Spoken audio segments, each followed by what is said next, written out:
Could you all please be seated?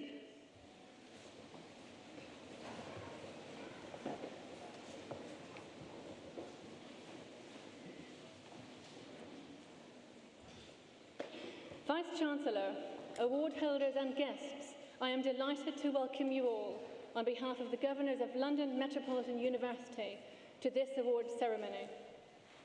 I congratulate all who have achieved their goal today. You, your family and friends may feel justifiably proud of the award you are about to receive, and the university is equally proud of you. I encourage you to look at the review of the year and the details of the work of our university that you will find in your awards ceremonies brochure. It is an illustration of the very wide range and vibrancy of the university's academic and social activities. The impact of our contribution to the life of London continues to grow and be recognised as fundamental to the social and economic health of this world city. We look forward to further successes to come, and we very much hope that this year's graduates will share in those successes as alumni of London Metropolitan University. Today is a day to celebrate the recipients of awards and the families and friends whose support was essential to the achievements that we see here. And so I hope that you enjoy the day. And I now call on the Vice-Chancellor, Professor John Raftery, to make his address.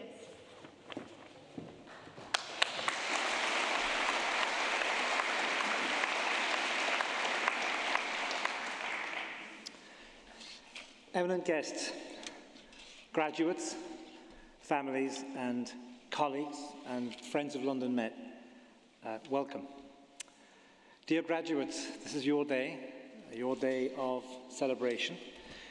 We're here today to acknowledge the great work you have done, to honour you with warm congratulations, and to send you on your way to the next steps of your life with the blessings and good wishes of the London Met community. Big and significant achievements are not usually done by people working alone. Usually it's with people working together, and so it is with an achievement like a university degree.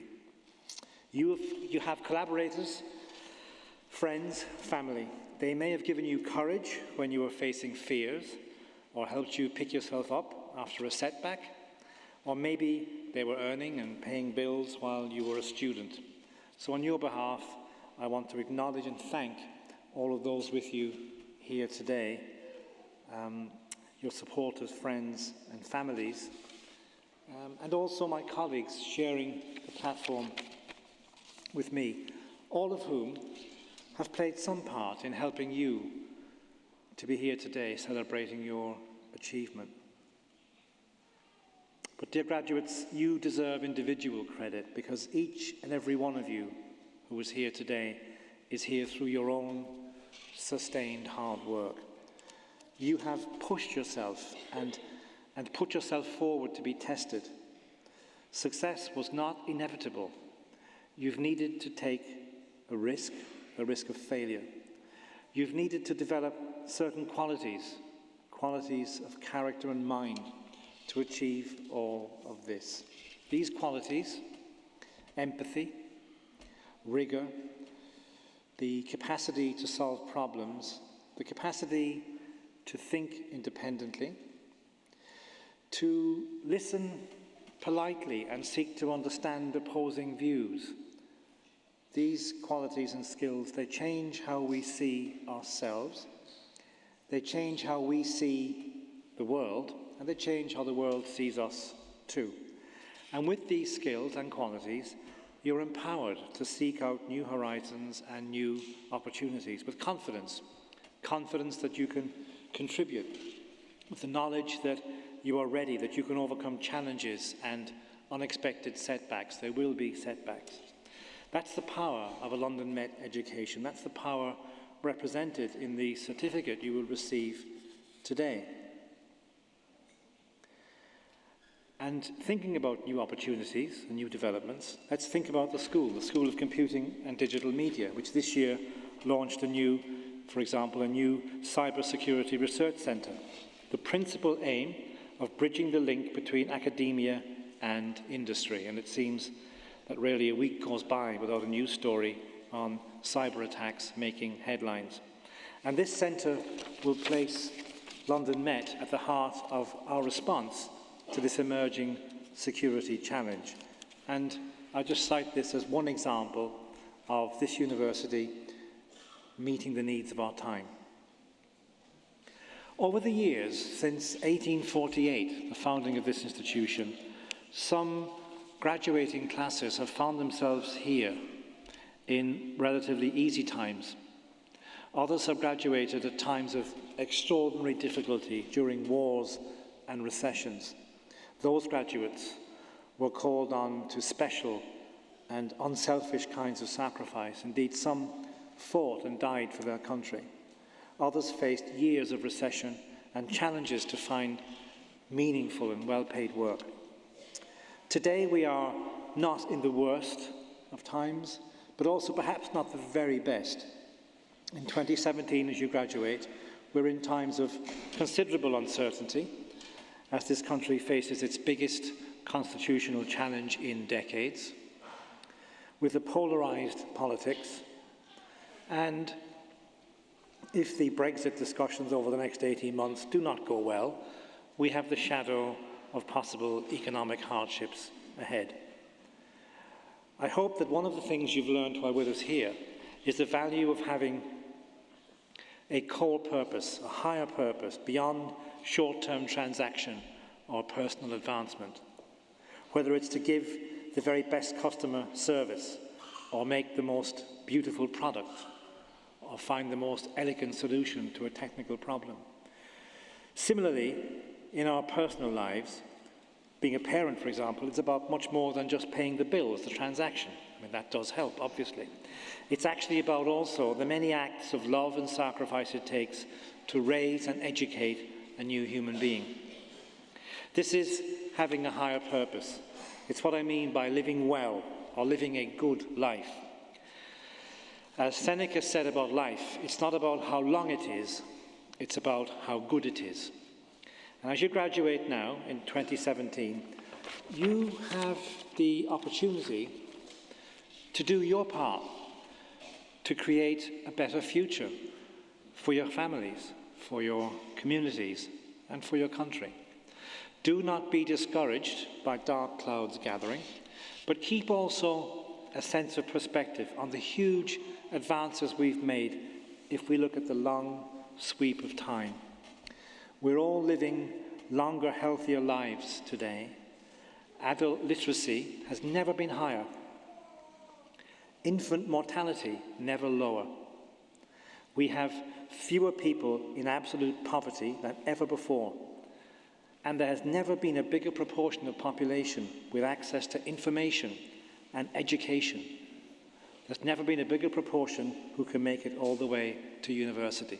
In short, there has never been a better time to live.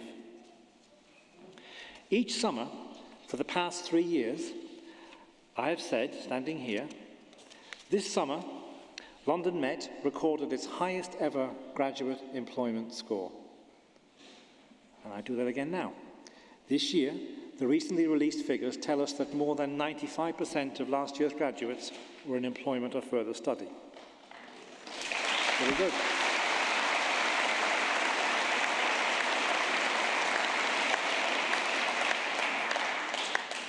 And each summer, for the past 3 years, I've been saying, this is the highest employment score ever achieved by London Met, and so it is again.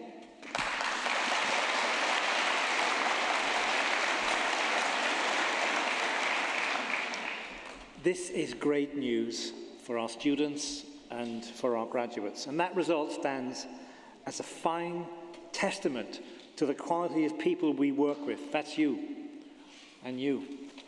Both of these help to ensure that London Met graduates are sought after. So you can see that for a third year in a row, the graduates of London Met have scaled new heights in quickly achieving employment. Many of you will also have benefited during your course from our alumni, mentoring our alumni coming back to share their knowledge and experience with current students.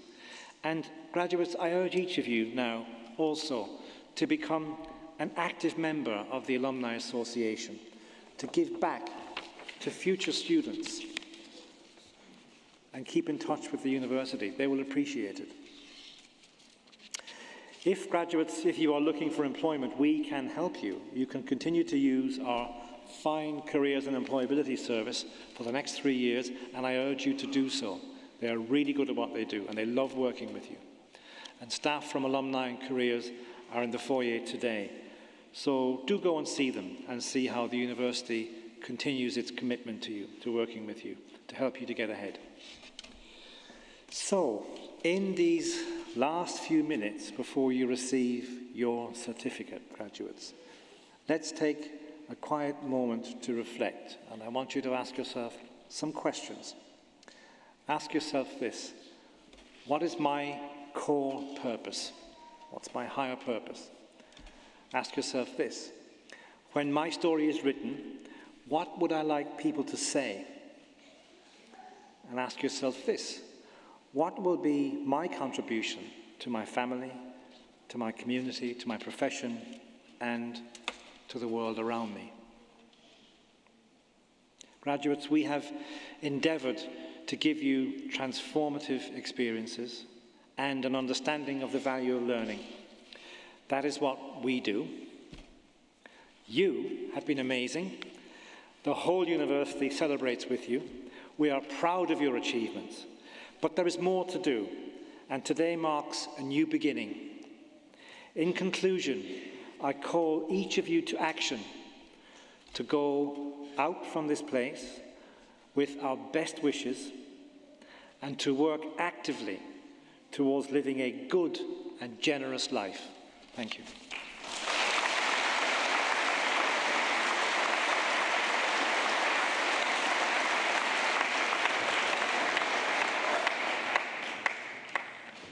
Thank you for that inspirational speech, Professor Raftery.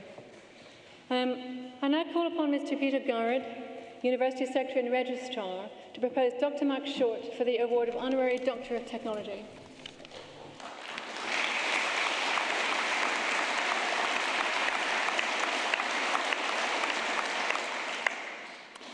Ladies and gentlemen, London Metropolitan University is well known for its excellence in computer networking and communications, being home to one of the world's leading Cisco academies. It is fitting, then, that we honour today Dr. Mike Short, a man who has pushed the boundaries of communications technology throughout a distinguished career. After 17 years as Vice President at Telefonica Europe, the major broadband and mobile technology company behind O2, one of the world's most popular communications brands, Mike took on a wider consulting role in 2016, establishing Airedale Advisors. In an illustrious career, Mike has held roles at Philips, BT and Cellnet, where he led on major infrastructure investments and commercial agreements. He also handled international business development and helped expand mobile technologies overseas. After looking after Cellnet's 3G strategy and external relations, he was appointed VP Technology for the O2 Group in 2000, prior to its later acquisition by Telefonica. Today, his focus is on European public policy that relates to innovation, from research to the responsible use of mobiles and new business development. Mike has been particularly involved in the development of advanced mobile services and data applications, including mobile learning, transport telematics, and connected healthcare. His broad experience and expertise has led to appointments to the UK Home Office Internet Task Force and to the UK Government Trade and Investment ICT Sector Advisory Board, where Mike played a key role in shaping the country's communications infrastructure. Perhaps the most remarkable aspect of Mike's career, however, is that he still finds time to inspire and educate others. Mike has supported activities at London Met over several years, delivering inspiring and informative talks on emerging technology to students and staff. For example, he has given talks at the university on the Internet for All, what room for innovation and engineering remains to be done, and 5G mobile, evolution or revolution. Mike is also a co-founder of the 5G Innovation Centre at the University of Surrey, a former elected chairman of the Global GSM Association, and a past president of the Institute of Engineering and Technology. He holds visiting professorships at the Universities of Surrey, Coventry, Leeds, and Lancaster. It is this willingness to give his very valuable time to focus on the education of others and helping young people to realise their ambitions that shows that Mike is an exceptional professional worthy of recognition. He was honoured with a CBE for services to the mobile industry in June 2012, highlighting the impact his career has had on us all. Mobile phones have changed the world, and Mike has been at the heart of that industry. It is for his remarkable achievements in communications technology and his willingness to share his expertise in the form of education that we honour him today. Ladies and gentlemen, it therefore gives me great pleasure to propose Dr. Mike Short, CBE, for the award of Doctor of Technology honoris causa.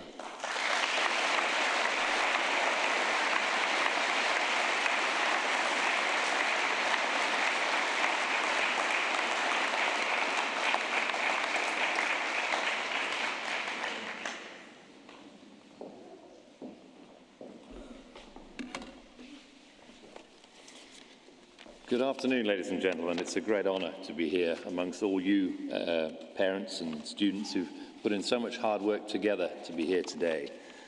I didn't think I could give a physics lecture here tonight, so I'll just concentrate on a few brief highlights which may be of interest. To me, mobile and the internet are two of the biggest inventions of the last century, but actually now they're coming together in ways which you have never possibly seen before.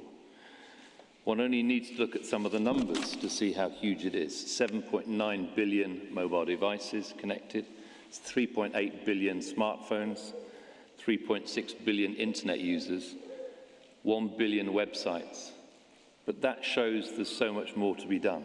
Not everybody has the connectivity they need, some would say in this country as well as overseas.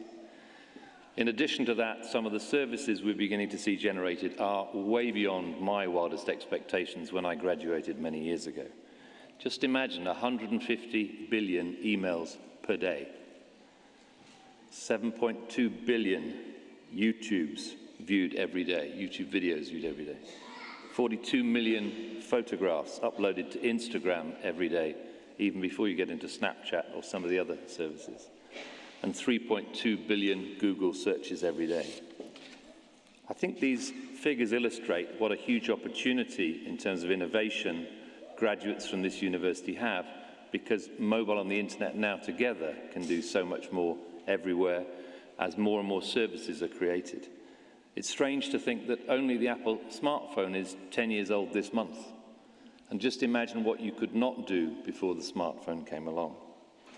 Apple itself is already saying that the services, the digital media services from iTunes, are generating more revenue than any of their other businesses, such as personal computers or even the iPod. It's only second biggest revenue earner for Apple after the iPhone itself. But the future will bring much more. 5G was briefly mentioned, the next generation of mobile. From 2020, we can see much more capacity, much more speed, much more capability. Just imagine if everybody could video you now and share this experience with you wherever you are. Just imagine what video might do to your working lives in terms of contact and distribution. We can also see it changing the lives from an accessibility point of view, from an aging and inclusion point of view, and it's very important to develop things that are available for all. So I'd give to you that the world is going digital. It's not fully digital yet. There are many new opportunities, and just a few examples. Who would have thought that 10 years ago somebody would think about transferring money or mobile money transfer via SMS or text? It's now 10 years old. Who would have thought that in this country we'd be raising £160 billion a year through charity text? Quite significant compared to the way we used to raise money for charity. Think about the United Nations Sustainable Development Goals, some 17 of them. Mobile will play a part in all of them, whether it's reducing poverty, whether it's better access to water, whether it's better access to infrastructure. The Internet of Things has barely started. The ability to connect anything, such as cars, such as lighting columns in the streets, such as smart city type street furniture. We can start to see the Internet of Things really opening up new markets. Video and games and entertainment are all going to change beyond all recognition, allowing the power of creativity to be in the hands of many, not the few. Smart cities and driverless cars. I've been involved with some driverless car trials in Greenwich, and it's really quite exciting how people want to sit in the driverless car to experience it. Started to imagine what would you do in a driverless car, which is pro-safety but allows you to do other things while on the move. Think about areas to do with data analytics and how we can plot the congestion in our cities to try and minimize congestion or minimize crime. Start to think about connected healthcare in ways in which the few hospitals that do exist in some parts of the world don't serve people well enough, perhaps having connected healthcare for better wellness.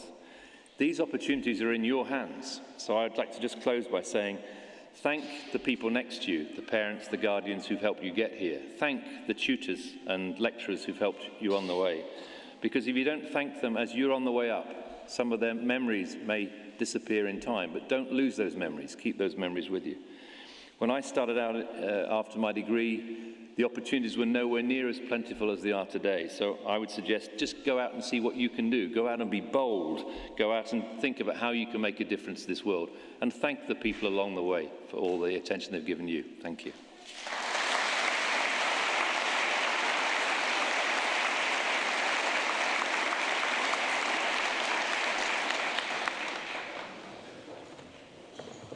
Thank you for that illuminating address. We now come to the presentation of individual award holders. I now call upon Dr. Said Tagazadeh to present the undergraduate award holders from the School of Computing and Digital Media, Communications, Technology and Mathematics subject area, followed by Dr. Preeti Patel to present the undergraduate award holders from Computer Science and Applied Computing subject area.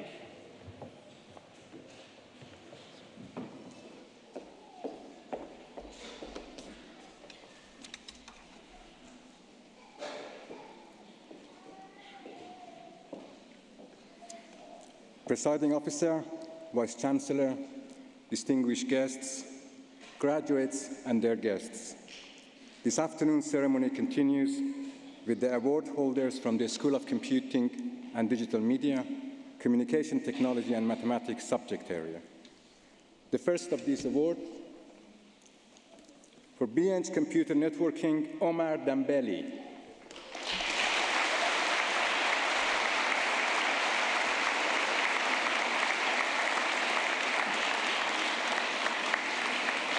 Yoetwi Yeboha.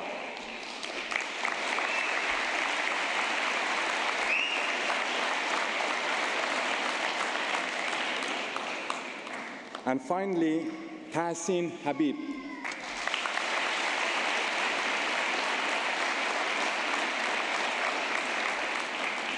The next award is for BN's Computer Systems Engineering, graduating with first-class honors, Edgar Parada.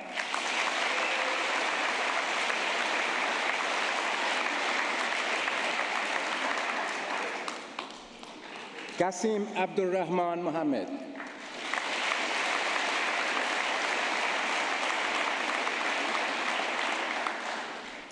Fuad Haq.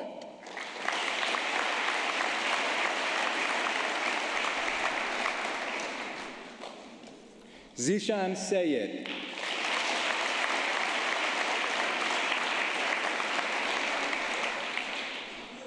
And finally, for this award, Natiel Jesesheng Tamiru.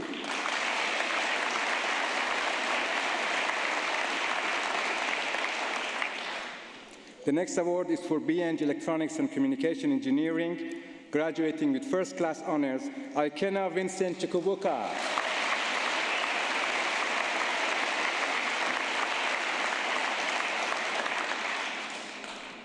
Orji Samson Jr.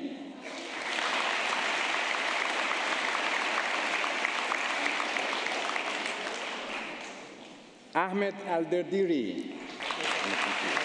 Welcome.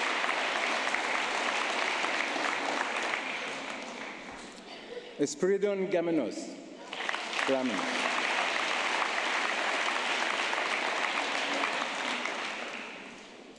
Mohammed Nader Omar.